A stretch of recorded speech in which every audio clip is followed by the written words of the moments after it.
வாசிக்கலாம். சங்கீதம் புஸ்தகம் 9வது அதிகாரம் 10வது வசனம்.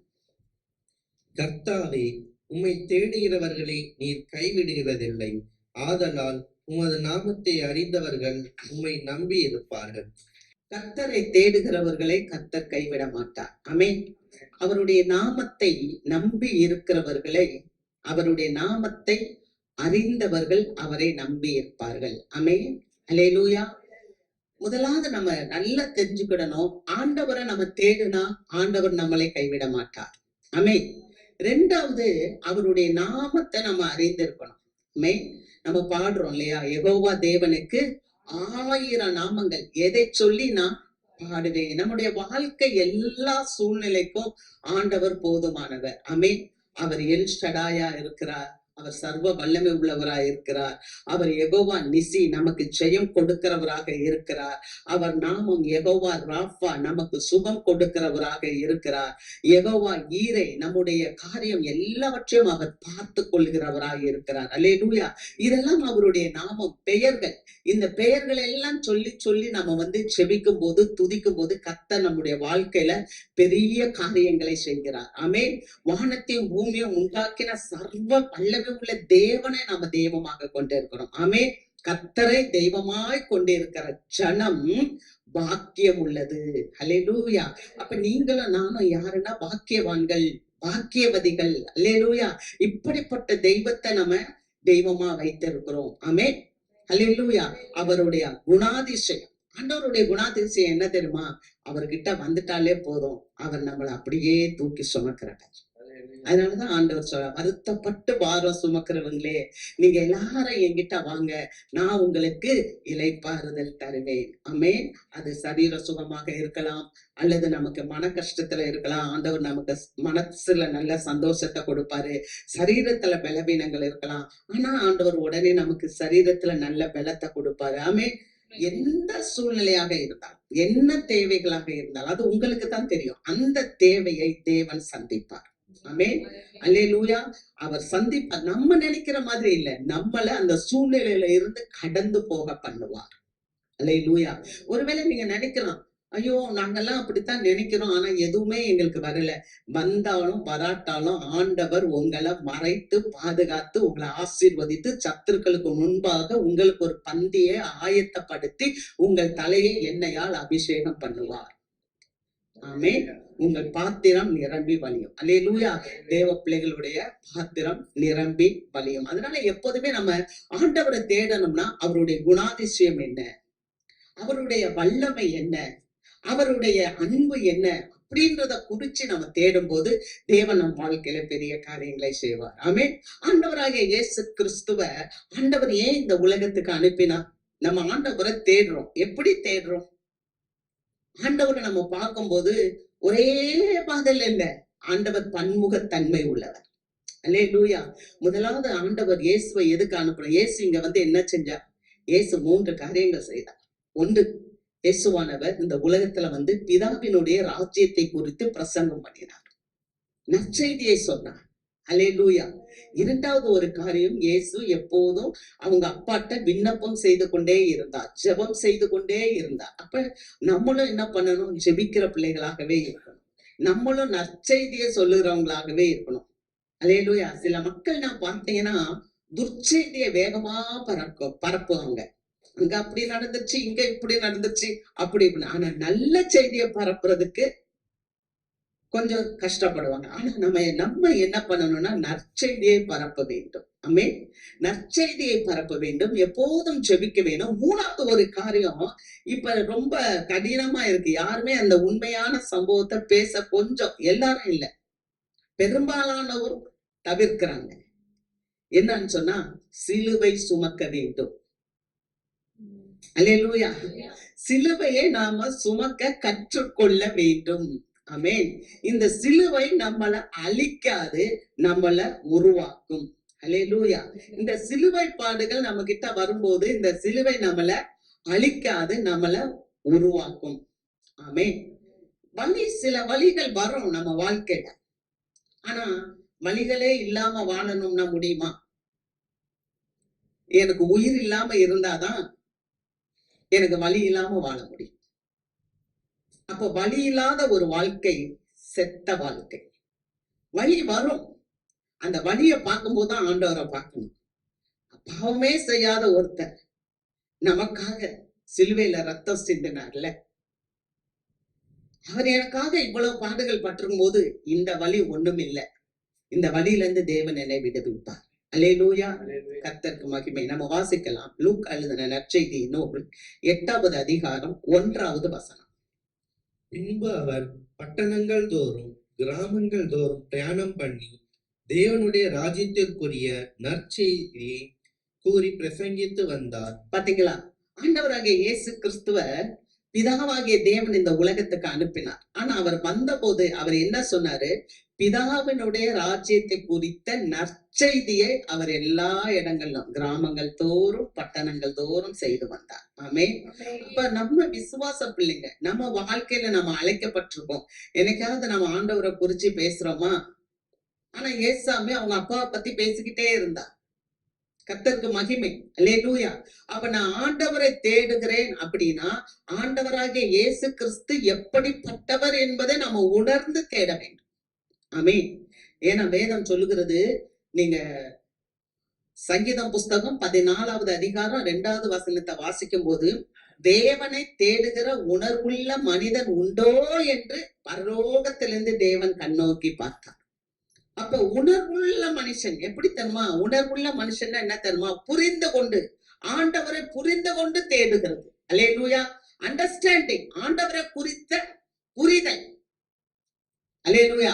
நான் பாட்டுக்கு வந்துட்டேன், நான் பாட்டுக்கு வந்து பேசிட்டேன். நீங்களே யோசித்து பாருங்க, ஒரு மனுஷரை பார்த்தோம்னா ஒரு மனுஷன்ட்ட போய் பேசும்போது இந்த மனுஷன்ட்ட இப்படிதான் பேசணும், நம்ம புரிஞ்சு பேசுவோம். இப்ப இவங்க கோபக்காரப்பா, இவங்ககிட்ட இப்படிலாம் பேசக்கூடாது இல்ல, அப்பா இவங்க சண்டைக்காரங்கப்பா, இவங்ககிட்ட இப்படிதான் பேசணும் சொல்லுவோமா இல்லையா?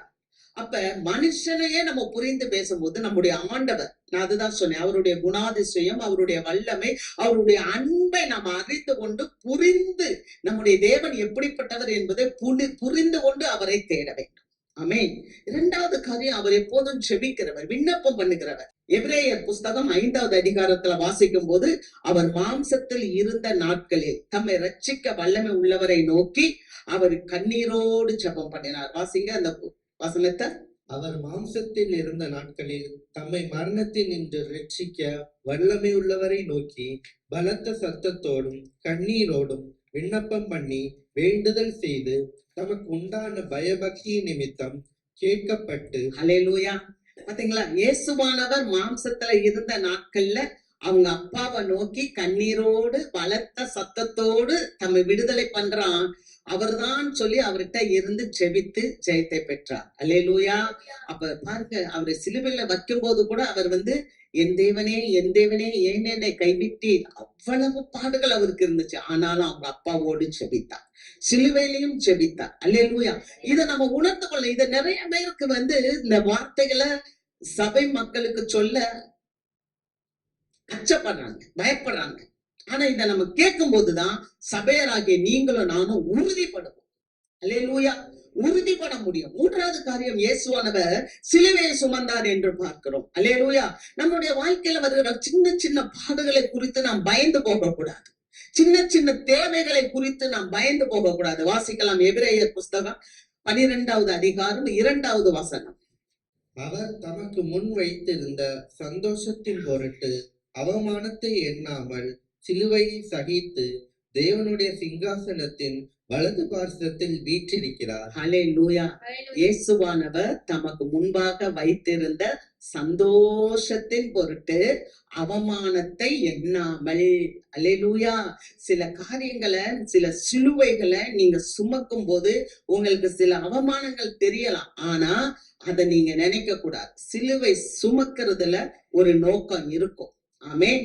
அல்லேலூயா. உங்க சிலுவையை குறித்து மற்றவங்க புரிந்து கொள்ள மாட்டாங்க. மற்றவங்க உங்களை குறிச்சு ஒருவேளை ஏளனமா பேசலாம், நிந்தையா பேசலாம், அவமானமா பேசலாம். ஆனா அதை குறிச்சு நீங்க யோசிக்க வேணாம். நீங்கள் கிறிஸ்துவுக்காக, அல்லேலூயா, நீங்கள் கிறிஸ்துவுக்காக சிலுவையை சுமப்பீர்கள் என்றால் ஆண்டவராகிய தேவன் நிச்சயமாக அந்த சிலுவையிலிருந்து நம்மளை விடுவிப்பார். ஆமென். அதைத்தான் இயேசுவானவருக்கு செஞ்சார். தமக்கு முன்பாக இருந்த சந்தோஷம் என்ன தெரியுமா? நான் இந்த சிலுவையை சுமக்காட்டினா இத்தனை பெண்களுக்கும் இத்தனை ஆண்களுக்கும் இந்த மனுக்குலத்துக்கு ரட்சிப்பு கிடைக்காது என்பதற்காக அந்த சந்தோஷத்தை ஏற்று இயேசுவானவர் சிலுவையை சுமந்து அடுத்து அவர் உயிரோட இப்ப ஆண்டவருடைய வலது பாரிசத்தில் உட்கார்ந்து இருக்கார். அல்லேலூயா. அதனாலதான் கலாத்தியர் புஸ்தகம் 6வது அதிகாரம் 17வது வசனத்துல பவுல் சொல்லும் போது, நான் கிறிஸ்துவை குறித்து கிறிஸ்துவினுடைய சிலுவையை குறித்து மேன்மை பாராட்டுவானே அல்லாமல், வாசிப்பா கலாத்தியர் 6:14. நானோ நம்முடைய கர்த்தராகிய இயேசு கிறிஸ்துவின் சிலுவையை குறித்தே அல்லாமல் நானோ நம்முடைய கர்த்தராகிய இயேசு கிறிஸ்துவின் சிலுவை குறித்தே அல்லாமல் வேற ஒன்றையும் குறித்து மேன்மை பாராட்டாதிருப்பேனாக. அவரால் உலகம் எனக்கு சிலுவையில் அறையுண்டிருக்கிறது, நானும் உலகத்திற்கு சிலுவையில் அறையுண்டிருக்கிறேன். அவரால் உலகம் எனக்கு சிலுவையில் அறை உண்டு இருக்கிறது, நானும் உலகத்திற்கு சிலுவையில் அறை உண்டு இருக்கிறேன். அல்லேலூயா, அல்லேலூயா. தேவ பிள்ளைங்க சில நேரங்கள்ல வர நம்ம பாடுகளை புடிச்சு நம்ம அதை வெறுக்கிறோம். ஆனா அது வெறுக்கிறது இல்ல, அதை சுமக்கிறதுக்கும் நமக்கு சந்தோஷம். அல்லேலூயா. அதனாலதான் அவர் சொல்றாரு, பவுல் சொல்றாரு, நான் இயேசு கிறிஸ்துவைய நான் எதுல மேன்மை பாராட்டுவேன்னா சிலுவையில தான் மேன்மை பாராட்டுவேன். ஏன்னா அவருக்கு எல்லாம் இருந்துச்சு, அவர் ஐஸ்வர்ய சம்பனர், அவர் சொன்னா எல்லாம் நடக்கும். ஆனா அந்த எல்லா காரியத்தையும் அவருக்காக அவர் பயன்படுத்தவில்லை. மல்கிசனுடைய காதை பேதர் வெட்டுறாரு. உடனே அவர் சொல்றாரு, ஏன்பா வெட்டுற? காதை எடுத்து அந்த மல்கிசனுடைய காதல ஒட்ட வச்சார். அல்லேலூயா. எவ்வளவு பெரிய தேவன். சிலுவை சுமக்க ஆயத்தமா இருந்தார். நான் இப்ப வேண்டிக் கொண்டா என்னுடைய பிதாவானவர் 12 லேகியோனுக்கு மேல தூதர்களை அனுப்பி என்னை விடுவிப்பார். ஆனா என்னுடைய பிதாவின் சித்தத்தை செய்ய நான் வந்திருக்கிறேன். அல்லேலூயா. தேவ பிள்ளைங்க தேவனை தேடுறது எதற்காக தேட வேண்டும்? ஆண்டவரே உம்முடைய சித்தத்தை செய்ய வேண்டும். அல்லேலூயா. திருச்சபை இன்னைக்கு எதுக்கு ஆண்டவரை தேட வேண்டும்? ஆண்டவரே உம்முடைய சித்தத்தை நான் செய்ய வேண்டும். ஆண்டவருடைய சித்தத்தை திருச்சபை செய்யாதனாலதான் இன்னைக்கு எல்லாம் பாத்தீங்கன்னா வேலையே பயிரை மேய்து. விசுவாசிகள், ஊழியர்கள், தேவ பிள்ளைங்க தேவனை உண்மையாய் தேட வேண்டும், அவருடைய சித்தத்தை தேட வேண்டும். ஆமென்.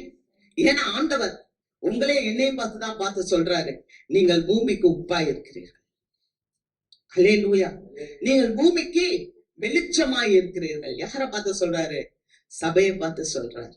சபை வெளிச்சமா இருக்கணும். அல்லேலூயா. ஏன் தெரியுமா வெளிச்சமா இருக்கணும்னு சொல்றாங்க? வேதம் சொல்லுது ரோமர்ல, வெறி கொள்ளுகிறவர்கள் இரவிலே வெறி கொள்ளுவார்கள், ஆனால் பகலுக்குரியவர்களாகிய நீங்களும் நானோ ஆண்டவருடைய பிள்ளைகளாக இருக்கோம். அல்லேலூயா. பரிசுத்தத்துக்குரிய பிள்ளைகளாக இருக்கிறோம். அல்லேலூயா. ஆகவே நீங்க சபை என்ன பண்ணணும்னா, சில காரியங்களுக்காக நம்ம சிலுவையை சுமக்கிறதுல தப்பு இல்லை, ஆனா நம்ம உண்மையோடும் நீதியோடும் இயேசுவினுடைய நாமத்தை மகிமைப்படுத்த வேண்டும். அல்லேலூயா. கர்த்தருக்கு மகிமை. நம்ம வாசிக்கலாம் 2 நாளாகமம் புஸ்தகம் 16வது அதிகாரம் 9வது வசனம். தம்மை பற்றி உத்தம இருதயத்தோடு இருக்கிறவர்களுக்கு தம்முடைய வல்லமையை விளங்க பண்ணும்படி கர்த்தருடைய கண்கள் பூமி எங்கும் உலாவிக் கொண்டிருக்கிறது. இந்த விஷயத்தில் மதி இல்லாதவராய் இருந்தீர், ஆகையால் இது முதற்கொண்டு உமக்கு யுத்தங்கள் நேரிடும் என்றான்.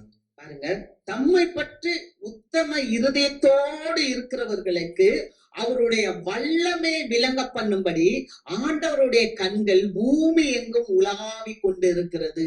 அல்லேலூயா. அப்ப ஆண்டவரை நாம் எப்படி தேட வேண்டும்? உண்மையோடு உத்தம இருதயத்தோடு தேட. அல்லேலூயா. உத்தம இருதயத்தோடு ஆண்டவரை தேட. ஆண்டவரே உம்முடைய நீதி எனக்குள்ள இருக்கா? உம்முடைய பரிசுத்தம் எனக்குள்ள இருக்கா? உம்முடைய உண்மை எனக்குள்ள இருக்கா? நான் உம்முடைய சாயலுக்கு ஒப்பா மாறுறேனா? அல்லேலூயா. நம்ம ஆண்டவரை அப்படி தேடணும். உத்தம இருதயத்தோடு நீங்க தேடும் போது அவருடைய வல்லமையை ஆண்டவர் உங்களுக்கு வெளிப்படுத்துவார். உங்களுக்கு என்ன பலவீனம் இருந்தாலும், எந்த சுகவீனங்கள் இருந்தாலும், என்ன தேவைகள் இருந்தாலும் ஆண்டவர் உங்களுக்கு அவருடைய வல்லமையை வெளிப்படுத்துவார். ஏன்னா வேதம் சொல்லுகிறது, கர்த்தரால் வருகின்ற ஆசீர்வாதம் ஐஸ்வர்யத்தை தரும், அதனோடு அவர் வேதனையை கூட்டார். அல்லேலூயா. நீங்க வாசிக்கலாம் ரூத்தின் புஸ்தகம் 3வது அதிகாரம் 10. அதற்கு அவன், மகளே, நீ கர்த்தரால் ஆசீர்வதிக்கப்படுவாயாக. நீ தரித்திரரும் ஐஸ்வர்யவான்களுமான வாலிபர்களின் பிறகே போகாததினால் உன் முந்தின நற்குணத்தை பார்க்கிலும் உன் பிந்தின நற்குணம் உத்தமமாயிருக்கிறது. அல்லேலூயா. உங்க எல்லாருக்குமே தெரியும், ரூத்தை குறிச்சு பார்த்திருப்போம். இந்த ரூத் கணவனை இழந்த ஒரு விதவை பெண். ஆனா இந்த பெண் அவங்க மாமியாரோட அவர் ஒப்பந்தம் பண்ணி ஒரு இன்னொரு தேசத்துக்கு போறான். தன்னுடைய தேசத்தை விட்டுட்டான், தன்னுடைய தாய் தாப்பனை விட்டுட்டா, தன்னுடைய உடன் பிறந்த சகோதரர்கள் எல்லாம் விட்டுட்டா, அந்த ஊரையே மறந்துட்டா, அந்த கலாச்சாரத்தை மறந்துட்டா. மறந்துட்டு இவன் என்ன பண்றான், உத்தமமா தேவனை பின்பற்றி போறான். அல்லேலூயா. எருசலேம்ல இருக்கிற தேவன் உண்மை தெய்வம். அல்லேலூயா. அந்த தெய்வத்தை பார்க்கணும்னு அங்க போகும்போது அங்க ஒரு பெரிய நில சுவாந்தார், ஜமீன்தார், பெரிய நிலத்தை வைத்திருக்க ஒரு பெரிய பணக்காரனை சந்திக்கிறான். அப்ப அந்த பணக்காரன் சொல்லுறான், நீ தரித்திரருக்கு பின்னால போகல. அல்லேலூயா. ஏதாவது ஒருத்தன் தரித்திரன், அவன் அழகுல மயங்கி நீ அவன் பின்னால போகல. அடுத்து நீ ஒரு பெரிய ஐஸ்வர்யவான் பின்னால போல, ஒரு பெரிய பணக்காரன் அவன் உன்னை இது பண்ணுவான் காப்பாத்தான்னு சொல்லி அவனே நீ நம்பி போகல. நீ கர்த்தரை நம்பி வந்த. அல்லேலூயா. நீ ஆண்டவரை நம்பி வந்தபடினால நீ குணசாலியான ஸ்திரீ. உன்னுடைய முந்தின நற்குணத்தை பார்க்கலாம், பிந்தின நல்ல குணம் உத்தமமாய் இருக்கிறது. அல்லேலூயா. ஒருவேளை கிறிஸ்துவை அறிகிறதுக்கு முன்பதாக இந்த உலகத்தின் வழக்கத்தின்படி நம்ம யாரோ ஒரு மனிதரை சார்ந்து பின்பற்றி போயிருந்திருக்கலாம். அல்லேலூயா. ஆனால் கிறிஸ்துவை அறிந்த பிறகு நாம் மனிதர்களை அல்ல, தேவனையே நம்ம சார்ந்து வாழும் போது தேவன் நம்முடைய வாழ்க்கையில கிரகிக்க முடியாத பெரிய காரியங்களை நமக்கு செய்து கொடுப்பார். அல்லேலூயா. இந்த காரியம் எப்படி நடக்கும், அது எப்படி நடக்கும் நமக்கு தெரியாது. ஆனா ஒன்று நான் உறுதியா சொல்ல முடியும், இந்த வேதம் சொல்லுகிறது, முன்னால பார்த்தா செங்கடல், பின்னால பார்த்தா பார்வோன் சேனைகள். பின்னால அவன் துரத்திட்டு வரான் இந்த ஜனங்களை கொல்ல வேண்டும் என்று. முன்னால ஜனங்கள் ஓடி தப்பிக்க முடியாத அளவுக்கு ஒரு செங்கடல் தண்ணீர் நிரம்பி காணப்படுகிறது. ஜனங்கள் தண்ணீருக்குள் இறங்கினால் அந்த தண்ணீர் மூடிவிடும். ஆனாலும் ஜனங்கள் தைரியமாய் அந்த மோசேயினுடைய வார்த்தையை கேட்டு தண்ணீரிலே இறங்கினார்கள். அந்த கடல் இரண்டாய் பிளந்தது. அல்லேலூயா. உங்களுக்கு முன்பாக இருக்கிற உபத்திரவங்கள் இரண்டாய் பிளந்து உங்களுக்கு பாதையை உண்டு பண்ணும். அல்லேலூயா. நீங்கள் லெகுவாய் கடப்பீர்கள். அல்லேலூயா. காரணம் என்ன தெரியுமா, இஸ்ரவேலின் தேவன் அவர் பெரியவர், அவர் வல்லமை உள்ளவர், அவர் மகத்துவமானவர், அவர் மாட்சிமை மிக்கவர். அவருடைய பிள்ளைகளை ஒரு காலம் வெட்கப்படுத்துகிறவர் அல்ல. அல்லேலூயா. நீங்க யோசிக்கலாம், எனக்கு முன்பாக உபத்திரவம் தான் இருக்கிறது, செங்கடல் தான் இருக்கிறது, ஆனால் அந்த செங்கடலை தான் தேவன் பிளந்து தம்முடைய ஜனங்களை காப்பாற்றுகிறார். அல்லேலூயா. கர்த்தருக்கு மகிமை. நம்ம தேவனை முழுமையாய் சார்ந்து கொள்ளும் போது நம்முடைய தேவன் சொல்லுகிறார், நான் உன்னை விட்டு விலகுவதும் இல்லை, நான் உன்னை கைவிடுவதும் இல்லை. கர்த்தரை உண்மையாய் நாம் தேடும் போது நாம் கைவிடப்பட மாட்டோம். அல்லேலூயா. நாம் வாசிக்கலாம், 2 நாளாகமம் புஸ்தகம் 7வது அதிகாரம் 14வது வசனத்தை வாசிப்போம். என் நாமம் தரிக்கப்பட்ட என் ஜனங்கள் தங்களை தாழ்த்தி ஜெபம் பண்ணி என் முகத்தை தேடி தங்கள் பொல்லாத வழிகளை விட்டு திரும்பினால், அப்பொழுது பரலோகத்தில் இருக்கிற நான் கேட்டு அவர்கள் பாவத்தை மன்னித்து அவர்கள் தேசத்துக்கு க்ஷேமத்தை கொடுப்பேன். அல்லேலூயா. ஆண்டவர் இங்க ஒரு அருமையான வார்த்தையை சொல்லுகிறார், என் நாமம் தரிக்கப்பட்ட என் ஜனங்கள். ஆண்டவருடைய பிள்ளைகள் என்று பெயர் பெற்ற நீங்களும் நானும் ஆண்டவரை நோக்கி பார்த்து ஜெபிக்கும் போது, நம்மை தாழ்த்தி நம்ம ஜெபிக்கும் போது இந்த தேசத்தின் ஆசீர்வாதம் அது பெருகும் என்று சொல்லுகிறார். இந்த தேசத்துக்கு ஒரு பெரிய சேமத்தை நான் கொடுப்பேன் என்று சொல்லுகிறார். ஆண்டவர் உங்களுக்கும் எனக்கும் என்ன சொல்றாருன்னா, ஒரு உத்தரவாதத்தை தேவன் வைத்திருக்கிறார். அல்லேலூயா. அல்லேலூயா. இந்த நாட்டுல ஒரு பெரிய சேமம் இருக்கணும்னா, ஒரு ஆசீர்வாதம் இருக்கணும்னா, இந்த நாட்டுல பட்டயம் இல்லாமல் இருக்கணும்னா, இந்த நாட்டிலே பஞ்சங்கள் வராமல் பாதுகாக்கப்படணும்னா, இந்த நாட்டிலே கொள்ளை நோய்கள் வராமல் பாதுகாக்க வரணும்னா, ஆண்டவர் என்ன சொல்றார், என் நாமம் தரிக்கப்பட்ட என் ஜனம் தன்னை தாழ்த்தி என் முகத்தை தேடி தன்னை தாழ்த்தணும், ஜெபம் பண்ணணும், அவர் முகத்தை தேடணும். நம்ம பொல்லாத வழிகளை விட்டு திரும்பும் போது தேவன், பரலோகத்தில் இருக்கிற தேவன் இந்த பூமியில நமக்கு சேமத்தை கொடுப்பார். அல்லேலூயா. அப்ப இந்த தேசத்தினுடைய ஆசீர்வாதம் திருச்சபை மக்களுடைய கையில இருக்கு. அல்லேலூயா. அல்லேலூயா. தேசத்தின் ஆசீர்வாதம் தனிப்பட்ட பிள்ளையோட ஜெபத்திலே காணப்படுகிறது என்று ஆண்டவர் வாக்கு பண்ணுகிறார். நீங்க தேசத்துக்கே ஆசீர்வாதம். அதனாலதான் ஆண்டவர் என்ன தெரியுமா சொன்னாரு? என் நாமம் தரிக்கப்பட்ட என் ஜனங்கள் எப்படிப்பட்டவர்கள் என்று சொன்னார் தெரியுமா? நீங்க யாத்ராகமம் புஸ்தகம் 19வது அதிகாரம் 5வது வசனத்தை வாசிக்கும் போது, நீங்களே எனக்கு சொந்த சம்பத்தா இருப்பீர்கள். அல்லேலூயா. நாமெல்லாம் ஆண்டவருக்கு சொந்த சம்பத்து, சொத்தாக பார்க்கிறார். ஆண்டவர் நம்மளை பார்த்து சொல்றாரு சொந்த சம்பத்து. அல்லேலூயா. அடுத்து நீங்க பாத்தீங்கன்னா பரிசுத்தமான ஜனம். இந்த பூச்சக்கரத்திலேயே உங்களைத்தான் நான் எனக்கு சொந்த ஜனமா தெரிந்தெடுத்திருக்கிறேன். அப்ப நம்ம எவ்வளவு விசேஷித்தமானவர்கள், அவருடைய நாமத்தை தரித்தவர்கள். அல்லேலூயா. அவர் சொல்றார் இல்லையா, என் நாமம் தரிக்கப்பட்ட என் ஜனம். அப்ப நாம அவருடைய ஜனம். நாமெல்லாம் ஆயத்தமாக்கப்பட்டவர்கள். இயேசுவினுடைய வீட்டுல அவர் நமக்காக ஒரு வீடு கட்டிட்டு இருக்கிறார் இல்லையா, அந்த வீட்டுல நீங்களும் நானும் போறோம் இல்லையா. என் பிதாவின் வீட்டில் அநேக வாசஸ்தலம் இருக்கு. அப்படி இல்லாட்டினா நான் உங்களுக்கு சொல்லியிருப்பேன். நான் போய் உங்களுக்காக ஒரு வாசஸ்தலத்தை ஆயத்தம் பண்ணி நான் உங்களை கூட்டிட்டு போறேன்னு சொன்னாரு. அப்ப அந்த இடத்துக்காக நம்மள ஆண்டவர் ஆயத்தப்படுத்தி இருக்கிறார். நமக்கு ஒரு பெரிய வீடு ஒண்ணு பரலோகத்துல இருக்கு. அல்லேலூயா. அப்ப அவர் ஜனத்துக்காக இவ்வளவு ப்ரிப்பேர் பண்ணி வச்சிருக்கிறார். அந்த ஜனமாகிய நம்மளை இவ்வளவாய் அவர் நம்மளை நேசிக்கிறார். அல்லேலூயா. இது வரைக்கும் நம்மளை எப்படி நடத்தி வந்தார்? ஒரு மந்தைய போல நடத்தி வந்தார். அல்லேலூயா. தாயின் கற்பத்துல உண்டான நாள்ல இருந்து இந்த நாள் வரைக்கும் யோசித்து பாருங்க.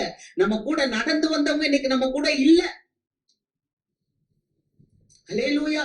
நம்ம கூட பழகினவங்க இன்னைக்கு ஜீவனோட இல்ல. ஆனால் கர்த்தர் நம்ம கூட இருக்கிறார். மந்தைய போல ஆண்டவர் ஒரு மேய்ப்பன் தன் ஆடுகளை எப்படி மேய்ப்பானோ அது போல நம்மளை மேய்த்து நடத்தி கொண்டு வருகிறார். ஆமென். அதுதான் நாம அவருடைய ஜனம். அவருடைய ஜனம் எப்படி இருக்கணும்? நம்ம தாழ்த்தணும். தாழ்த்தி, ஹல்லேலூயா. எப்படி தாழ்த்தினா என்ன? ஆண்டவரே, எனக்கு ஏன் சில இந்த நெருக்கங்கள் இருக்கு? ஏன் எனக்கு இந்த வியாதிகள் இருக்கு? ஏன் எனக்கு இந்த பாடுகள் இருக்கு? ஏன் எனக்கு ஒரு முன்னேற்றம் இல்ல? என்னவாக இருந்தாலும் சரி ஆண்டவரே, நான் என்ன தாழ்த்துறேன். நம்ம இருதயத்தை அப்படியே என்ன பண்ணணும்னா கிரஷ் பண்ணணுமா, நொறுக்கணுமா. ஏன்னா நொறுங்குண்ட இருதயத்தையும் நறுங்குண்ட இருதயத்தையும் கர்த்தர் புறக்கணிக்க மாட்டார். அல்லேலூயா. தேவ சமூகத்துல போய் நம்மளை தாழ்த்தி ஒரு சொட்டு கண்ணீர் விட்டு, அப்பா ஏன் நீங்க கேட்டீங்கன்னா, அப்படி அந்த தாழ்மைக்கு ஆண்டவர் உங்களுக்கு பதில் கொடுப்பார். அல்லேலூயா. நம்ம தாழ்த்தும் போது நம்ம வாசிக்கலாம். ஏசாயா 66:1-2 வசனங்கள். கர்த்தர் சொல்லுகிறது என்னவென்றால், வானம் எனக்கு சிங்காசனம், பூமி எனக்கு பாதப்படி. நீங்கள் எனக்கு கட்டும் ஆலயம் எப்படிப்பட்டது? நான் தங்கி இருக்கும் ஸ்தலம் எப்படிப்பட்டது? என்னுடைய கரம் இவைகளை எல்லாம் சிருஷ்டித்ததினால் இவைகள் எல்லாம் உண்டாயின என்று கர்த்தர் சொல்லுகிறார். ஆனாலும் சிறுமைப்பட்டு ஆவியில் நொறுங்குண்டு என் வசனத்துக்கு நடுங்குகிறவனையே நோக்கி பார்ப்பேன். அல்லேலூயா. வான சிங்காசனம் பா, எனக்கு வான சிங்காசனம். பூமி என்னுடைய பாதப்படி. வானத்துல உட்கார்ந்து இருக்கிறாரு, பூமியில கால் வச்சிருக்கிறாரு. அவ்வளவு பெரிய உயரமான தேவன், வானத்துக்கும் பூமிக்கும் பெரிய தேவன். அவரை கொண்டாந்து இந்த கட்டடத்துக்குள்ள வைக்க முடியுமா? இந்த 4 சவுத்துக்குள்ள ஆண்டவரை கொண்டாந்து வைக்க முடியுமா? இல்ல பெரிய பெரிய கட்டடத்துக்குள்ள வைக்க முடியுமா? முடியாது. இதெல்லாம் என் கரம் தான் செய்து. ஆனாலும் நீங்க நினைச்சுக்க கூடாது இதுக்குள்ள வந்துட்டனால நான் எல்லாம் சரியாயிரும்னு. ஆவியில சிறுமைப்பட்டு ஆவியில நொறுங்குண்டவங்களை, என் வசனத்துக்கு நடுங்குகிறவர்களை நான் நோக்கி பார்ப்பேன். அல்லேலூயா. நம்மளை தாழ்த்தணும். எப்படி தாழ்த்தணும்? நம்மளை சிறுமைப்படுத்தி ஆவியில நொறுங்குண்டு, ஆண்டவரே நான் என்ன பாவங்கள் செய்தேனோ, என்ன சாபங்களோ, என்ன காரியங்களோ. ஏன்னா ஒவ்வொரு நாளும் நம்மளை பரிசுத்தப்படுத்தணும். படுத்தி நம்ம ஆண்டவர் சமூகத்துல உட்கார்ந்து அவருடைய வார்த்தையை கேட்கும் போது ஆண்டவர் நமக்கு இறங்குகிறார். அல்லேலூயா. தயவு செய்து விசுவாச மக்கள், நீங்க யாரா இருந்தாலும் சரி, இங்க சில நேரங்கள்ல சில பிள்ளைங்க கடினமா வார்த்தை வருதுன்னு சொல்லி வேற இடத்துக்கு போறாங்க. கடினமா வார்த்தைகள் இங்க வருது இல்ல, எங்க போனாலும் வார்த்தை வார்த்தை தான். நம்மளை நாமளே ஏமாத்தி கொள்ள கூடாது. அல்லேலூயா. எங்க போனாலும் இயேசு இயேசுதான். அவர் தம்முடைய தன்மையில் மாறாதவர். அவர் நேற்றும் இன்றும் என்றும் மாறாதவர். அவர் மாறவே மாட்டார். ஆனா நம்மளை மாறச் செய்வார்.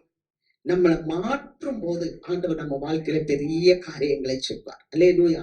அப்ப நம்மளை தாழ்த்தி அடுத்து அவர் என்ன சொல்றாரு? என் முகத்தை தேடி ஜெபம் பண்ணுங்க. ஜெபம் பண்ணணும். என்ன எப்படி சொல்றாரு? எரேமியா 29:13. முழு இருதயத்தோடு என்னை தேடினீர்கள் என்றால் என்னை கண்டுபிடிப்பீர்கள். அல்லேலூயா. நம்ம ஜெபம் பண்ணணும். எப்படி ஜெபம் பண்ணணும் தெரியுமா? ஆண்டவரே உமக்கு ஸ்தோத்திரம், நீரின்றி ஒன்றும் அசையாது, அணுவளவும் அசையாது. முழு மனதோட எரேமியா சொல்றான், முழு மனதோட என்னை தேடுனீங்கன்னா என்னை கண்டுபிடிப்பீங்க. அல்லேலூயா. ஆண்டவர் சொல்றார், நீயோ உன் அறை கதவை பூட்டி அந்தரங்கத்துல இருக்க கர்த்தரை நோக்கி ஜெபம் பண்ணு. நீ ஜெபம் பண்ணும் போது அவர் உன் ஜெபத்தை கேட்டு உனக்கு வெளியரங்கமாய் பதில் தருவார். ஆமென். நீங்க வீட்டுல இருந்தா கூட கதவை பூட்டி செபிக்கணும். ஞாயிற்றுக்கிழமை இங்க வரும்போது தேவ சத்தத்தை கேட்கணும். ஆனா வீட்டுல போய் ஆண்டவரே இன்னைக்கு என்ன சொன்னீங்க, அப்ப நான் செபிப்பேன். 1 மணி நேரமாவது கதவை பூட்டி நீங்க செபிக்க பழகுனீங்கன்னா தேவன் உங்களுக்கு ஜெபத்தை கேட்டு வெளியரங்கமாய் பதிலளிப்பார். என்ன தெரியுமா? உங்க வாழ்க்கை ஓஹோன்னு வரும். ஒரு சமாதானம், ஒரு சந்தோஷம், ஒரு ஆசீர்வாதம், ஒரு நித்திய மகிழ்ச்சி, ஒரு மகிமை, ஒரு கிருபை, ஆண்டவருடைய இரக்கம், ஆண்டவருடைய பிரசன்னம், இதெல்லாம் பார்க்கும்போது சத்துருக்கள் தலை கலந்து போவாங்க. அல்லேலூயா. உங்க சத்துருக்கள், உங்களுக்கு விரோதமாய் இருக்கிற சத்துருக்கள் தலை குனிந்து போவாங்க. கர்த்தர் உங்களை உயர்த்துவார். ஆமென். அதுதான் ஜெபம் செய்து ஜெபம் பண்ணி மார்க்ல கூட சொல்லியிருக்கு, கட்டுகளவு விசுவாசம் இருந்தா, நீங்க அறக்கதவை போய் பூட்டிட்டு கட்டுகளவு உனக்கு விசுவாசம் இருந்தா இந்த பெரிய மலையை பார்த்து நீ சமுத்திரத்துல போய் விழு அப்படின்னு சொன்னா அப்படியே நடக்கும். ஒருவேளை நீங்க நினைக்கலாம், இது எப்படி நடக்கும்? இன்னைக்கெல்லாம் இருக்கிற மலைகளை எல்லாம் கொவாரி வச்சு கொத்தி தள்ளி இப்ப ரோடு வந்துருச்சு. ஹல்லேலூயா. ஹல்லேலூயா. அப்ப நம்மளுடைய வாழ்க்கையில எதெல்லாம் தடுக்க முடியாமல் நிக்கிற பாறையாட்டம் நீங்க ஜெபிக்கும் போது, நீங்க துதிக்கும் போது ஆண்டவராகிய தேவன் உங்களுக்கு முன்பாக இருக்கிற தடைகளை உடைப்பான். அல்லேலூயா. உடைப்பான். நிச்சயமா உடைப்பான். இன்னைக்கு பாடல் கூட வொர்ஷிப்ல பாடணும், தடைகளை உடைக்கிற தேவன் உங்களுக்கு முன்பாக கடந்து சொல்கிறார். விசுவாசத்தோடு ஜெபிக்க வேண்டும். ஜெபிக்க வேண்டும். ஒவ்வொருத்தரும் நம்ம தனிப்பட்ட வாழ்க்கையில விசுவாசத்தோட நம்ம ஜெபிக்கணும். எல்லாருக்காக நீங்க ஜெபித்த நாட்டுக்கே சேமம், தேசத்துக்கே சேமம். அல்லேலூயா. யாக்கோபு 5:16. நீங்கள் சொஸ்தமடையும்படிக்கு உங்கள் குற்றங்களை ஒருவருக்கொருவர் அறிக்கையிட்டு ஒருவருக்காக ஒருவர் ஜெபம் பண்ணுங்கள். நீதிமான் செய்யும் ஊக்கமான வேண்டுதல் மிகவும் பலனுள்ளதாய் இருக்கிறது. ஹல்லேலூயா. நீதிமான் செய்கிற வேண்டுதல், ஊக்கமான வேண்டுதல், ஊக்கமா ஜெபிக்கணும். ஒருவர் குற்றத்தை ஒருவருக்கு அறிக்கை செய்து நல்லா ஜெபிக்கணும். குடும்பத்துல ஒரு ஒற்றுமை, திருச்சபைக்குள்ள ஒரு ஒற்றுமை, சமூக மக்களோட ஒரு ஒற்றுமை. அல்லேலூயா. யாவரோடும் ஒற்றுமை, யாவரோட சமாதானம், யாவரோட ஐக்கியம். அப்படி நம்ம அன்போட நம்ம இருக்கும் போது நீதிமான் செய்யறது அந்த ஜெபம் மிகவும் பலனுள்ளதா இருக்குது. அல்லேலூயா. நம்முடைய இடுக்கங்கள்ல நெருக்கங்களையும் நம்மளே போய் வழி தேட வேண்டாம். ஒன்னே ஒண்ணு ஆண்டவர் சொல்றார், நீங்க தேடுற தேடல் நானாக இருக்க வேண்டும் என்று ஆண்டவர் சொல்லுகிறார். அல்லேலூயா. நீங்க தேடுற தேடல் ஆண்டவராக இருக்க வேண்டும். ஆமென். ஒரு பிரச்சனை வந்துருச்சு, ஒரு கஷ்டம் வந்துருச்சு, இதுல இருந்து போறதுக்கு நம்ம வழி தேட வேண்டாம். இயேசுவே வாங்கன்னு சொல்லுங்க, இயேசு வழியை உண்டாக்குவார். அல்லேலூயா. இயேசுவே வழியை உண்டாக்குவார். ஒரு வைர வியாபாரி இருந்தார். அந்த வைர வியாபாரி மூட்டை நிறைய வைரத்தை கட்டிட்டு வர்றார். மூட்டை நிறைய வைரத்தை கட்டிட்டு வரும்போது ஏத்தாப்புல ஒரு ஆறு போகுது. அந்த ஆத்தை கடந்து அவர் அக்கறைக்கு போகணும். இப்ப அந்த ஆத்துக்குள்ள அவர் இறங்கி நடக்கிறார். கையில என்ன இருக்கு? வைர மூட்டை இருக்கு.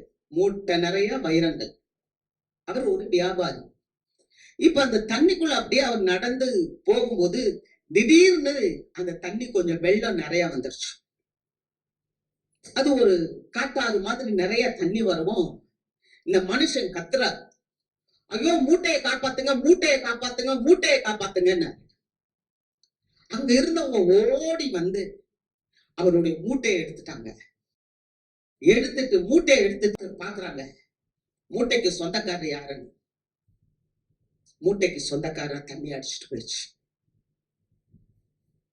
மூட்டை இருக்கு, மூட்டையோட சொந்தக்காரர தண்ணி அடிச்சுட்டு போயிடுச்சு. இப்பதான் அந்த மூட்டையை எடுத்தவன் சொன்னான், அட பாவி, என்ன காப்பாத்து, என்ன காப்பாத்துன்னா நான் உன்னைய காப்பாத்தி இருப்பேனே, நீ மூட்டையை காப்பாத்து, மூட்டையை காப்பாத்துன்னு. நான் மூட்டையை எடுத்துட்டேன், இப்ப உன்னை தேடுறேன் காணாமே. வாழ்க்கையில எல்லாத்தையும் சேர்த்து வச்சுட்டு நம்ம தொலைஞ்சு போயிட்டோம்னா பிரயோஜனம் இல்லை. வாழ்க்கையில எனக்கு அதைத்தாங்க இதைத்தாங்க எல்லாத்தையும் கேட்டு சேர்த்து வச்சுட்டு நம்மளை தொலைச்சிட்டு அதை பாதுகாத்துட்டோம்னா பிரயோஜனம் இல்லைன்னு வேதம் சொல்லுது. அல்லேலூயா. ஆகவே ஆண்டவரை தேடுங்க, ஆண்டவர் உங்களுக்கு எல்லாத்தையும் தருவார். நீங்க ஆண்டவரை தேடும் போது, ஆண்டவர் உங்களுடைய மேய்ப்பராக இருக்கும்போது உங்க வாழ்நாள் எல்லாம் நன்மைகளும் கிருபைகளும் உங்களை தொடர்ந்து கொண்டே வரும். அல்லேலூயா. நீங்க ஒன்றுக்கும் கஷ்டப்பட மாட்டீங்க, நீங்க ஒன்றுக்கும் வெக்கப்பட மாட்டீங்க, நீங்க ஒன்றுக்கும் உங்களுக்கு குறைவு இருக்காது. நீங்க ஆண்டவரை தேடுனீங்கன்னா, ஆண்டவருடைய சித்தத்துல நீங்க வாழ்ந்தீங்கன்னா நன்மைகள் கிருபைகள் உங்களை சூழ்ந்து கொள்ளும். அல்லேலூயா. என்ன செய்யறது எதை விடுறதுனே தெரியாது, அந்த அளவுக்கு உங்களுக்கு நன்மைகள் இருக்கும். ஆமென். கர்த்தருக்கு மகிமை. அடுத்து ஆண்டவர் சொல்றார், நீங்க ஜெபம் பண்ணுங்க, என் முகத்தை தேடுங்க, என் முகத்தை தேடி தங்கள் பொல்லாத வழியை விட்டு விலகுங்க. அல்லேலூயா. அவருடைய முகத்தை பார்க்கணும், அதான் ரொம்ப முக்கியம். ஜெபம் பண்ண போய் உட்காரும் போது அவரை தேடணும். பிரச்சனையை உள்ள கொண்டு வந்துட்டோம்னா அவரை பார்க்க முடியாது. ரைட்டா? பிரச்சனை இங்க பாருங்க, முன்னால நீங்க இருக்கிறீங்க, உங்க முன்னால இந்த பேப்பரை வச்சுட்டேன், என்னால உங்களை பார்க்க முடியுமா? பார்க்க முடியாது. அப்ப ஏசாண்டவர்கிட்ட போயிட்டு சும்மா பிரச்சனையவே வைக்க வேண்டாம். அவர் சொல்லிட்டாரு, உனக்கு என்ன தேவைன்றது எனக்கு தெரியும், நீ ஜெபிக்க முழங்கால் போடும் போதே நான் இன்னது உனக்கு தேவை என்பதை அறிந்திருக்கிறேன். நான் சொல்லலப்பா, வேதம் சொல்லு. அல்லேலூயா. அப்ப எவ்வளவு பெரிய தேவன். ஆமென். நம்ம அம்மா வந்துட்டாலே பிள்ளைக்கு அம்மா சோறு ஊட்டுவாளா? ஊட்ட மாட்டாங்க. அல்லேலூயா. நம்ம அப்பா வந்துட்டாலே அப்பா என்ன பண்ணுவாரு? நம்மளுடைய தேவைகளை சந்திப்பார். ஆமென். உண்டா இல்லையா? அப்ப நம்ம அப்பாவை தேடணும், அம்மாவை தேடணும். அம்மா என்ன வச்சிருக்காங்கன்றது இல்ல, அம்மா கொடுப்பாங்க. அல்லேலூயா. அழுகிற பிள்ளையுடைய பசியை அம்மா ஆற்றுவாங்க, அழுகிற பிள்ளையுடைய தேவைகளை அப்பா சந்திப்பாங்க. ஆகவே அம்மாவும் அப்பாவும் தான் தேவை நமக்கு. அல்லேலூயா. அப்ப அவரை தேடணும், அவர் முகத்தை தேடணும், தேடி பொல்லாத வழிகளை விட்டு விலகணும். இதுதான் ரொம்ப ஆச்சரியம். பொல்லாத வழினா என்ன? நாங்க நல்லாதானே இருக்கிறோம், நல்லாதான் இருக்கிறோம். ஆனா ஆண்டவர் சொல்றாரு சில பொல்லாத வழி. மீண்டும் மீண்டும் ஆண்டவர் அதையே நமக்கு சொல்லிட்டு இருக்கிறார். மீண்டும் மீண்டும் ஆண்டவர் அதே சொல்றார். நீங்க வாசிங்க 2 நாளாகமம் புஸ்தகம் 15வது அதிகாரம் 3வது வசனம். இஸ்ரவேலிலே அநேக நாளாய் மெய்யான தேவனும் இல்லை, உபதேசிக்கிற ஆசாரியனும் இல்லை, வேதமும் இல்லை. இஸ்ரவேலிலே அநேக நாளாய் மெய்யான தேவன் இல்லை. பாத்தீங்களா ஆண்டவர் எவ்வளவு வேதனைப்படுறாருன்னு? அப்பா தேவன் இருக்கு, தெய்வம் இருக்கு, இஸ்ரவேல்ல தெய்வம் இருக்கு, ஆனா மெய்யான தெய்வம் இல்லை, உண்மையான தெய்வம் இல்லை. எதையோ போய் வணங்குறோம், எதையோ போய் பார்க்கிறோம். அடுத்து அவர் சொல்றாரு, உபதேசிக்கிற ஆசாரியன் இல்லை, உபதேசிக்க மாட்டேன்றாங்க. ஆசாரியர்கள் இருக்கிறாங்க, ஆனா ஆசாரியர்கள் எப்படி சொல்றாங்க? உபதேசிக்கிறது இல்ல, கடிந்து கொண்டு வேதத்தை சிட்சித்து போதிக்கிறது இல்ல. வேதம் சொல்லுகிறது வேதத்தை சிட்சித்து நீங்க போதிக்கிறவங்க. வாசிங்க சங்கீதம் 94:13. சிட்சித்து உம்முடைய வேதத்தை கொண்டு போதிக்கிற மனுஷன் பாக்கியவான். சிட்சித்து உமது வேதத்தை கொண்டு போதிக்கிற மனுஷன் பாக்கியவான். ஆனா இன்னைக்கு நீங்க போய் பாருங்க, சபைகள்ல, எல்லா சபையும் சொல்லல, பெரும்பாலான சபைகள்ல சிக்ஷித்து போதிக்க மாட்டாங்க. நீ வா, நான் உனக்கு தீர்க்க தரிசனம் சொல்றேன், நீ வா, நான் உனக்கு வார்த்தை தரேன். இன்னைக்கு அங்கதான் ஜனங்க கூட்டம் கூட்டம் கூட்டமா போயிட்டு இருக்காங்க. ஏன்னா காரணம் என்னன்னா, வேதம் சொல்லுது தீர்க்க தரிசனம் ஒளிஞ்சு போகும். ஆமென். தீர்க்க தரிசனம் ஒளிஞ்சு போகும். அடுத்து என்ன அப்ப சொல்றாரு? அந்நிய பாஷை, அதுவும் ஒளிந்து போகும். அன்பு ஒரு காலம் ஒளியாது. அல்லேலூயா. இந்த பூமியில பேசப்படுகிற அந்நிய பாஷை, இந்த பூமியில பேசப்படுகிற தீர்க்க தரிசனம் எல்லாம் மாறும்பா.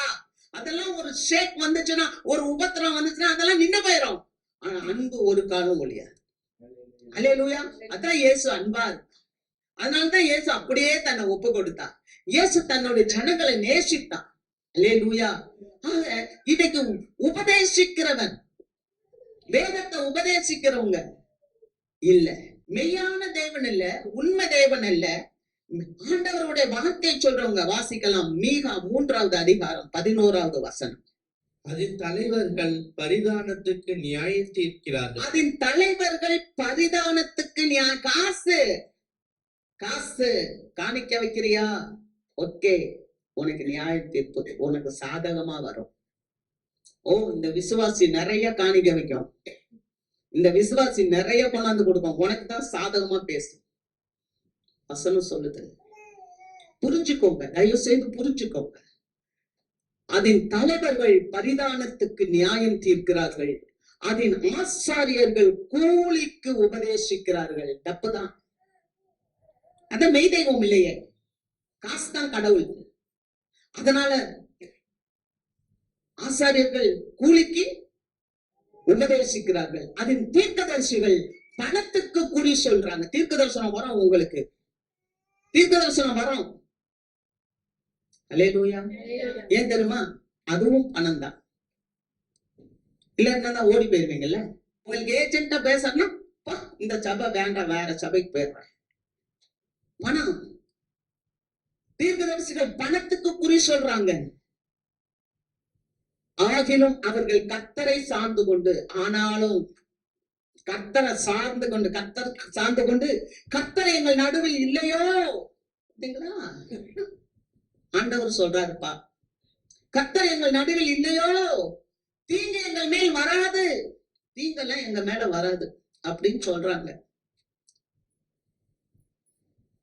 விழிப்பா இருங்க, விழிப்பா இருங்க, எச்சரிக்கையா இருங்க, வசனத்தை கேளுங்க. வசனம் என்ன சொல்றது? வாசிக்கலாம். 1 தீமோத்தேயு 4வது அதிகாரம் 16வது வசனம். உன்னை குறித்தும் உபதேசத்தை குறித்தும் எச்சரிக்கையாயிரு, இவைகளில் நிலை கொண்டிரு. இப்படி செய்வாயானால் உன்னையும் உன் உபதேசத்தை கேட்பவர்களையும் ரட்சித்துக் கொள்வாய். அல்லேலூயா. பவுல் சொல்றாரு தீமோத்தேயுக்கு. தீமோத்தேயு ஒரு வாலிபன், ஒரு சின்ன பையன். அவன் சபை நடத்துறான். சபை நடத்தும் போது பவுலடியா தீமோத்தேயுக்கு ஆலோசனை சொல்றான். தீமோத்தேயு புஸ்தகத்துல, எப்பா, உன்னை குறிச்சு, நீ பேசுற வார்த்தையை குறிச்சு எச்சரிக்கையா இருக்கு. அல்லேலூயா. இவ்வளவு அழகா. அதுதான் ஒரு ஊழியன் பயிற்சிக்கிறது, ஒரு ஊழியக்காரனை பயிற்சிக்கிறது.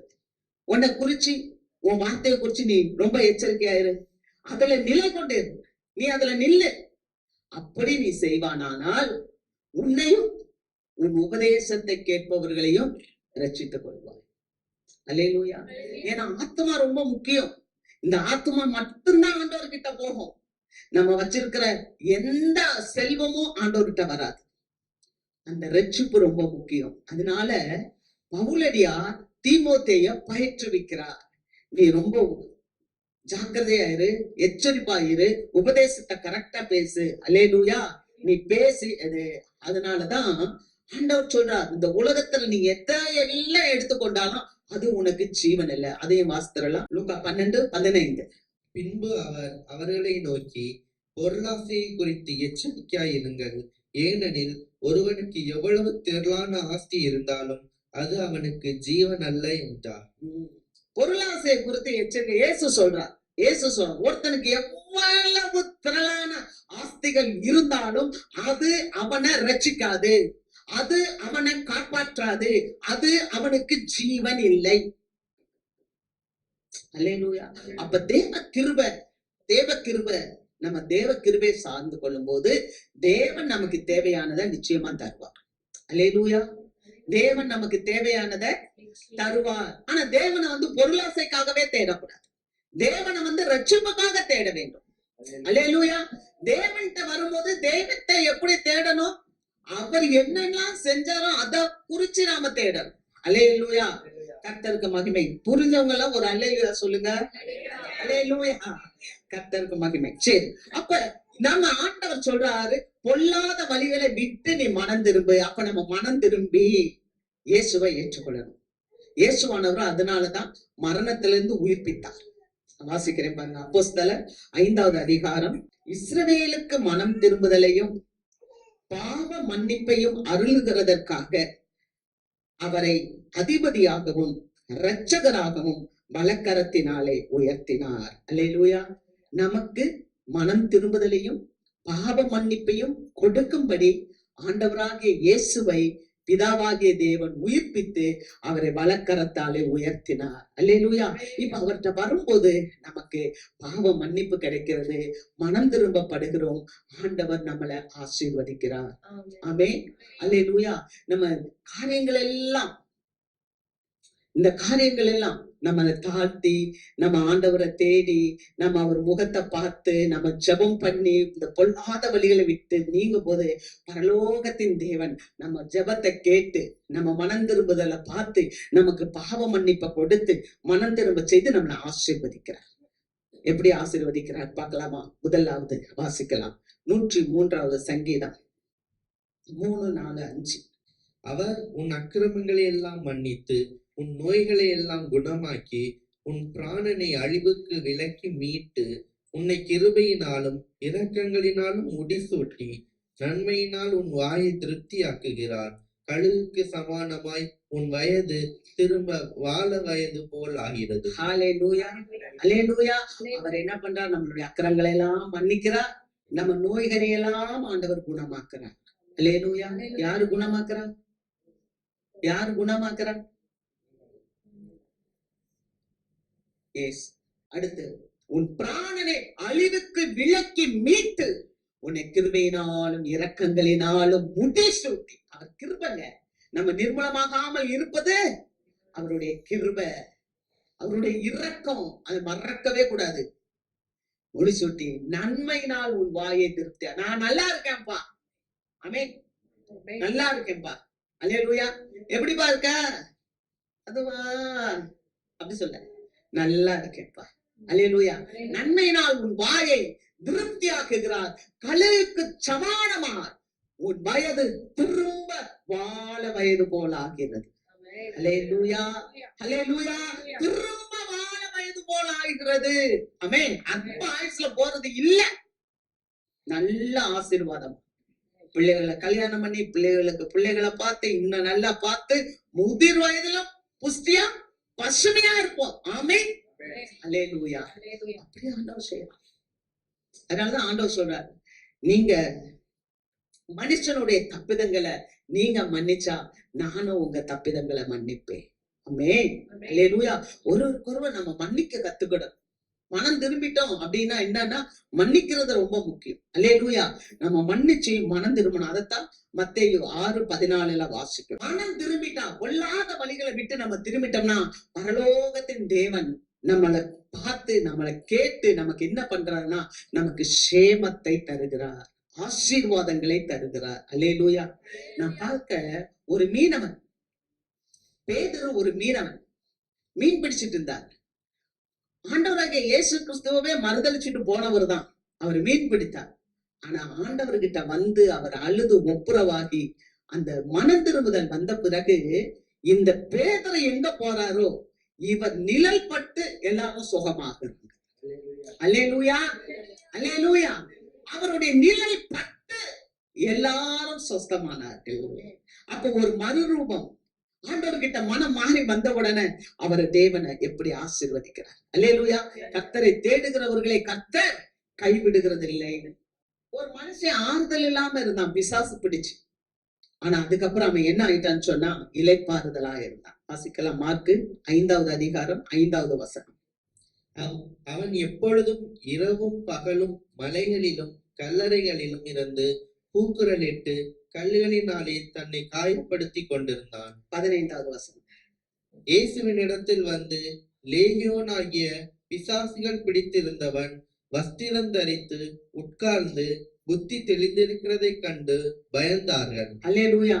ஒருக்கா பிசாசு பிடிச்சு கல்ல கொண்டு அவனே அடிச்சுக்கிட்டு இருந்தான். ஆனா இயேசு கிட்ட வந்தான், புத்தி தெளிந்து இப்ப வஸ்திரம் தரிச்சு அவன் உட்கார்ந்து இருக்கிறத பார்த்து ஜனங்கள் பயந்தார்கள். அல்லேலூயா. ஆறுதல் இல்லாமல் இருந்த ஒரு மனுஷன், பிசாசு பிடிச்சு அலக்களிக்கப்பட்ட ஒரு மனுஷன், இப்ப ஆண்டவர் பார்த்தாரு, ஆண்டவர் அவனை சொஸ்தப்படுத்தினாரு. இப்ப வஸ்திரம் தரிச்சு உட்கார்ந்துருக்கான். ஜனங்கள்லாம் பார்த்து பயப்படுறாங்க. ஐயோ, இவன் கல்லறையில இருந்தான், ஐயோ இவன் கல்லுகளால எல்லாரையும் அடிச்சுக்கிட்டு இருந்தான், இப்ப இப்படி அமைதியா இருக்கிறாங்க. அல்லேலூயா. அவன் வாழ்க்கையில ஆறுதல் வந்தது. ஆமென். ஆண்டவரை பார்த்தான். 3வது பாருங்க, லூக்கா 9வது அதிகாரம் 53-54 வசனம். அவர் எருசலேமுக்கு போக நோக்கமாய் இருந்தபடியினால் அவ்வூரார் அவரை ஏற்றுக்கொள்ளவில்லை. அவருடைய சீஷராகிய யாக்கோபும் யோவானும் அதை கண்டபோது, ஆண்டவரே, எலியா செய்தது போல வானத்தில் இருந்து அக்கினி இறங்கி இவர்களை அழிக்கும்படி நாங்கள் கட்டளையிட உமக்கு சித்தமா என்று கேட்டார்கள். அல்லேலூயா. இயேசுவானவர் ஒரு இடத்துக்கு போறார், சமாரியா வழியா போறார். இயேசுவே அந்த ஊரார் ஏற்றுக்கொள்ளல, இந்த வழியா வராதன்ட்டாங்க. இயேசுவே இந்த வழியா வராதன்ட்டாங்க. கூட இந்த சீஷர்கள் கேட்கிறான், யாக்கோபும் யோவானும், இயேசுவே உண்மை இந்த பக்கம் வரக்கூடாதுன்றாங்க, நம்ம கிட்ட வல்லமை இருக்கு, வானத்துல இருந்து எலியா அக்னியை இறங்கி வர செஞ்சது போல நம்மளும் செஞ்சு இவங்களை அழிக்கவா, அது உமக்கு சித்தமா அப்படின்னு கேட்கிறாங்க. அவ்வளவு ஒரு போர் குணம் மிக்கவர்களாக சீஷர்கள் இருந்தார்கள். ஆனா எப்படி மாறினார்கள்? வாசிக்கிறோம், 1 யோவான் 4வது அதிகாரம் 7வது வசனம். பிரியமானவர்களே, ஒருவரில் ஒருவர் அன்பாயிருக்க கடவோம். ஏனெனில் அன்பு தேவனால் உண்டாயிருக்கிறது. அன்புள்ள எவனும் தேவனால் பிறந்து அவரை அறிந்திருக்கிறான். அல்லேலூயா. பழி வாங்குற உணர்ச்சியோட இருந்தார். பழி வாங்கணும், இயேசுவை ஏற்றுக்கொள்ளல, நான் அவங்களை அழிக்கணும்னு இருந்தார். ஆனா இயேசுவை பார்த்த பிறகு ஒருவரில் ஒருவர் அன்பா இருங்க. அல்லேலூயா. அன்புல நிலைத்திருங்க. அன்புள்ளவன் எவனுமே தேவனால் பிறந்திருக்கிறான். ஆமென். அல்லேலூயா. அன்புள்ளவன் எவனும் தேவனால் பிறந்திருக்கிறான் என்று அவரை அறிந்து. நல்லா கவனிச்சுக்கோங்க, ஆண்டவர் அன்பா இருக்கிறார். ஆண்டவர் அன்பா இருந்தனாலதான் பேதுரு வந்த உடனே ஏத்துக்கிட்டார். ஆனா யூதாஸ் வரல. கவனிச்சிங்களா? ஆண்டவர் அன்பா இருந்தார். யூதாஸ் என்ன பண்ணான்? காட்டி கொடுத்தான். திரும்ப இயேசு கிட்ட வந்திருந்தா இயேசு மன்னித்து அவனுக்கு மறுவாழ்வு கொடுத்திருப்பார். அல்லேலூயா. ஆனா பேதுருவும் இயேசுவை மறுதலித்தான், பேதுருவும் இயேசுவை சபித்தான், பேதுருவும் இயேசுவை சத்தியம் பண்ணினான். ஆனா மனம் கசந்து இயேசுவினிடத்தில் வந்து அழுதான். இயேசு ராஜ்யத்தின் திறவுகோலை கொடுத்தார். அல்லேலூயா. வரணும், ஆண்டவர்கிட்ட வரணும். ஆண்டவர் வராம இருந்துகிட்டு நம்ம என்ன சட்டம் பேசினாலும் நடக்காது. அதுதான் சில சிலுவைகள் கிறிஸ்துவுக்காக சுமக்கணும். அல்லேலூயா. கர்த்தருக்கு ஸ்தோத்திரம். இப்படி நிறைய காரியங்கள் இருக்கு. ரத்த வெறி பிடிச்ச ஒரு சவுல், ஜனங்கள் எல்லாம் அடிச்சு கொல்லணும்னு நினைச்சவன், தேவன் அவனை பவுலாக மாற்றினார். அல்லேலூயா. அதுக்கப்புறம் ஒரு பெரிய மிஷன் ட்ரிப்பை பண்ணி ஆண்டோருக்காக எத்தனையோ லெட்டர்ஸ் இதுல எழுதி இருக்கிறாங்க. அல்லேலூயா. கர்த்தருக்கு மகிமை. ஆண்டவர் எல்லாரும் ஒரு சிறைச்சாலை அதிகாரியை குறிச்சு பார்க்கிறோம். அவர் பயங்கரமானவரா இருந்தாரு, கொடூரமுள்ள ஒரு மனுஷனா இருந்தார். ஆனா அவர் ஒரு சிறந்த நண்பராக மாறினார். ஆமே. நம்ம அப்போஸ்தலர் 16 வாசிக்கும் போது அந்த சிறைச்சாலை மனுஷன் என்ன ஆனாரு? ரட்சிக்கப்பட்டார். பவுலுடைய காயங்கள் எல்லாம் கட்டி அவங்களுக்கு உணவு கொடுத்து அவர் ஞானஸ்தானம் எடுத்தார். இப்படி அநேகர் மறுரூபமானார்கள். தேவனை தேடும் போது அந்த மனுஷன் கேட்ட ஆண்டவர் பவுல்கிட்ட கேட்டாரு, ஆண்டவமாரே, ரட்சிக்கப்படுறதுக்கு நாங்க என்ன செய்ய வேண்டும் அப்படின்னு கேட்டான். அப்ப பவுல் சொன்னாரு, கர்த்தராகிய இயேசு கிறிஸ்துவ விசுவாசி, கர்த்தராகிய இயேசு கிறிஸ்துவ விசுவாசி, அப்பொழுது நீயும் உன் வீட்டாரும் ரட்சிக்கப்படுவீர்கள். அல்லேலூயா. உண்மையாகவே நம்ம தேவனை தேடும் போது நாம் ரட்சிக்கப்படுவோம். கர்த்தர் நம்மளை கைவிட மாட்டார். அல்லேலூயா. நாம் கர்த்தரை தேடுவோம். நமக்கன்று அல்ல, நம்முடைய எல்லா ஆவிக்குரிய காரியத்துக்கும், சரீர பிரகாரமான காரியத்துக்கும், ஆத்ம காரியத்துக்கும் ஆண்டவரை தேடணும். அல்லேலூயா. இம்மைக்காக மட்டும் தேடுறது இல்ல. ஆமென். அல்லேலூயா. நான் நிறைவு செய்யும் போது ஒரு வார்த்தையை சொல்லி நான் உங்களுக்கு நிறைவு செய்கிறேன். எனக்கு ஞாபகத்தை கொடுக்கிறார் ஆண்டவர். 1 கொரிந்தியரின் புஸ்தகம் 15வது அதிகாரம் 19வது வசனம். இம்மைக்காக மாத்திரம் இம்மைக்காக மாத்திரம், இப்பதான் நான் என்ன சாப்பிடுவேன், எப்படி வாழுவேன், நான் எப்படி இருப்பேன் அப்படின்னு நீங்க கவலைப்பட்டால், நாம் கிறிஸ்துவின் மேல் நம்பிக்கை உள்ளவர்களாய் இருந்தால் எல்லா மனுஷரை பார்க்கிலும் பரிதபிக்கப்படத்தக்கவர்களாய் இருப்போம். இம்மைக்காக மாத்திரம் கிறிஸ்துவின் மேல நம்பிக்கையா இருக்க கூடாது.